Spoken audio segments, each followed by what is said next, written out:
खबर दिल्ली से, जहां वर्ल्ड हेल्थ ऑर्गेनाइजेशन यानी WHO ने चेतावनी जारी की है। भारत के 3 कप सिरप मिलावटी पाए गए। Cold drink, recipe fresh PR और रिलाइव सिरप में मिलावट पाई गई। इसमें DEG नाम के केमिकल की जो मात्रा है वो 500 गुना ज्यादा पाई गई। सोचिए आप, एक ऐसा केमिकल जो जानलेवा साबित हो सकता है, वो केमिकल इस कफ सिरप में 500 गुना ज्यादा पाया गया।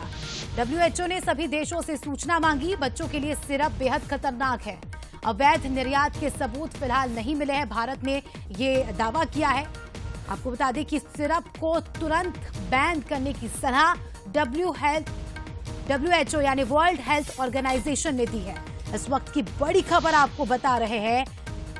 सोचिए आप, जो जहर काफी ज्यादा जानलेवा साबित हो सकता है, वो जहर बच्चों की कफ सिरप में 500 गुना ज्यादा पाया गया। वर्ल्ड हेल्थ ऑर्गेनाइजेशन WHO की चेतावनी।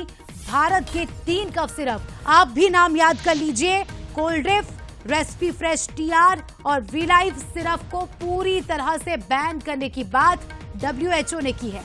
साथ ही रिपोर्ट मांगी है। WHO को ये चिंता है कि ये जो दवाई है ये भारत से बाहर ना निर्यात हुई हो।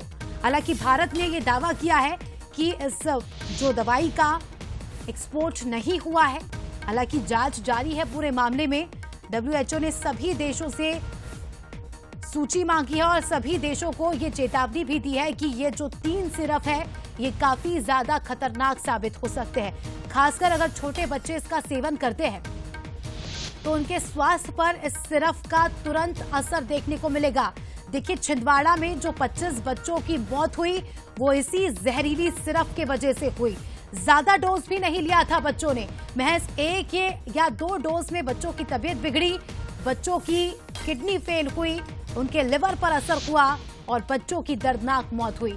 वर्ल्ड हेल्थ ऑर्गेनाइजेशन ने भी इस पूरे मामले में चिंता जाहिर की है और कहा है कि इस पूरे मामले की जांच गहनता से होनी चाहिए। साथ ही ये भी जांच होनी चाहिए कि ये सिरप गई कहां है। क्या ये सिरप भारत के बाहर दूसरे देशों में एक्सपोर्ट तो नहीं की गई? सूरज शर्मा हमारे सहयोगी इस खबर पर लाइव जुड़ चुके हैं, उनसे जानकारी लेंगे। सूरज, एक जहरीली सिरप जो 25 बच्चों की जान ले लेती है और ये पूरा मामला अब वर्ल्ड हेल्थ ऑर्गेनाइजेशन में भी चर्चा का विषय बन चुका है। WHO ने चिंता जाहिर की है, साथ ही रिपोर्ट मांगी है कि ये दवा कहां एक्सपोर्ट हुई। देखिए, बिल्कुल जिस तरीके से छिंदवाड़ा में जो 25 बच्चों की मौत हुई करीब, उसके बाद लगातार WHO भी नजर बनाए हुए था और जिस तरीके की रिपोर्ट फार्मास्यूटिकल कंपनी ने और भारत सरकार के जो स्वास्थ्य विभाग ने जारी किया, उसके आधार पर WHO ने भी कई देशों को चेतावनी दी। खासतौर से यदि कोल्ड ड्रिंक की बात हो जो चेन्नई में बनती थी, उस पर तो बैन लगा दिया गया। इसके साथ ही 2 कंपनियों की दवाइयां और हैं, जिसमें रिलाइफ है, जिसको माना जा रहा है गुजराती कंपनी बनाती है, इसके साथ रेस्पिरेट TRF5 है। तो इस तीनों दवाओं को लेकर कहीं न कहीं बताया गया है कि ये बच्चों के लिए बहुत घातक है। ऐसे में इन दवाइयों पर का उपयोग पूरी तरीके से प्रतिबंधित होना चाहिए और कई देशों को ये लिखा भी गया है। तो अब देखना ही होगा कि अब माना जा रहा है कि अलग अलग राज्यों की एजेंसियां भी ये पता कर रही हैं कि आखिर ये दवाइयां कौन कौन से देशों में एक्सपोर्ट होती हैं, इंपोर्ट होती हैं।